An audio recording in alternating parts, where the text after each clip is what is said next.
Police कमिश्नरी से VRS लेकर राजनीतिक करियर शुरू करने वाले असीम अरुण भाजपा में शामिल होने के बाद पहली बार अपने गृह जनपद कन्नौज पहुंचे। यहां उनके समर्थकों और भाजपा नेताओं ने उनका जोरदार स्वागत किया। इस दौरान असीम अरुण ने मीडिया से बात की और बताया कि राजनीति में आने का उनका प्लान कैसे बना। असीम अरुण ने कहा कि जो उनके मूलभूत सिद्धांत हैं वही भारतीय जनता पार्टी के भी हैं। वह सबको साथ लेकर पारदर्शिता और ईमानदारी के साथ काम करने में भरोसा रखते हैं।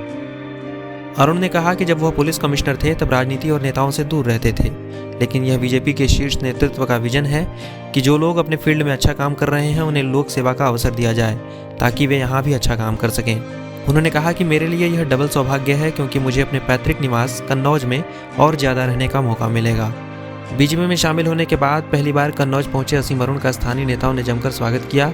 हालांकि इस दौरान उनके समर्थक कोरोना प्रोटोकॉल को नज़रअंदाज करते हुए भी नजर आए। ज़्यादातर कार्यकर्ताओं ने न तो मास्क लगाया था और न ही उनके बीच सोशल डिस्टेंसिंग दिखाई दे रही थी। इसके अलावा चुनाव आयोग की ओर से दिए गए निर्देशों का पालन भी होता दिखाई नहीं दे रहा था।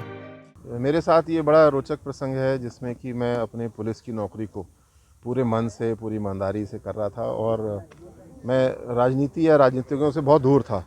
लेकिन ये भारतीय जनता पार्टी के शीर्ष नेतृत्व का बहुत बड़ा विजन है, एक कल्पना है जिसमें मेरे जैसे लोगों को जो अपने फील्ड में अच्छा कर रहे हैं उनको एक अवसर दिया जा रहा है कि आप आइए लोक सेवा में जुड़िए और लोक सेवा में जुड़ करके नया और अच्छा काम करिए। मेरे लिए डबल सौभाग्य है क्योंकि मुझे वापस अपने पैतृक निवास कन्नौज अब और ज़्यादा रहने का मौका मिलेगा। हमारा घर है, यहाँ पे पिताजी ने एक संस्था बनाई है, स्कूल है, उसको हम लोग देखते हैं, लेकिन अब हम उसको और गहराई से देखेंगे और पूरे क्षेत्र में काम करने का अवसर मिलेगा। जाने को आप किसी भी दल में जा सकते थे, भारतीय जनता पार्टी क्यों चुनी? मैं किसी भी दल में नहीं जाता।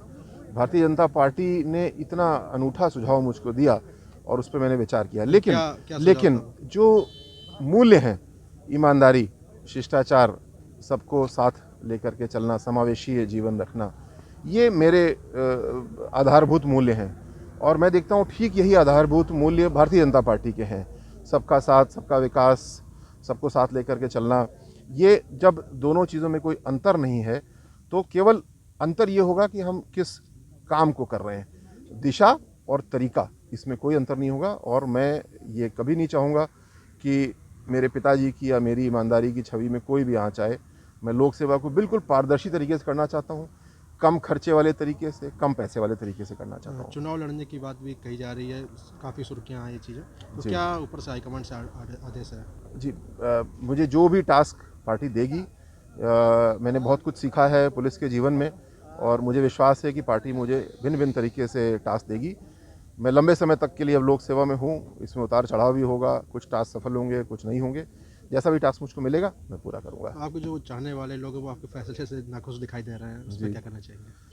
वो एक दिन सब लोग बड़े परेशान थे कि भैया ये क्या कर दिया, क्योंकि कोई भी नहीं चाहता कि उनका बच्चा या उनका प्रियजन कुछ खतरे वाला काम करे और जहाँ सब कुछ जीवन मखमली चल रहा हो।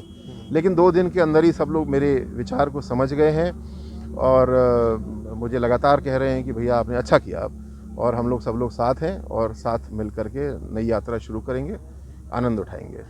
मैं करीब 9 से 10 महीने के कार्यकाल मेरा रहा पुलिस कमिश्नर कानपुर के रूप में। किसी भी एक ऑपोजिशन के व्यक्ति ने या किसी ने आरोप लगाया हो कि मेरी निष्पक्षता नहीं रही, आप ऐसा नहीं पाएंगे क्योंकि मैंने पूरे तरीके से एक पुलिसकर्मी के रूप में काम किया। 8 जनवरी को जब मैंने निर्णय किया, 1 हफ्ते के विचार विमर्श के बाद, तत्काल मैंने सबसे पहले अपने रिटायरमेंट के कागज़ पे हस्ताक्षर किया और उसके बाद मैंने 8 दिन की छुट्टी ली। उसके बाद मैंने कोई भी काम ऐसा जो नहीं किया जो पुलिस कमिश्नर के रूप में, क्योंकि सार्वजनिक जीवन में शुचिता बहुत ज़रूरी है और जब तक मैं पुलिस वाला था मुझे पता था मेरा ये रोल है। अब मैं लोक सेवक हूँ, मुझे क्लियर पता है अब मैं लोक सेवक हूँ। अब मैं पुलिस में हस्तक्षेप नहीं करूँगा और पुलिसकर्मी के रूप में मैं राजनीति में नहीं पड़ता था कभी।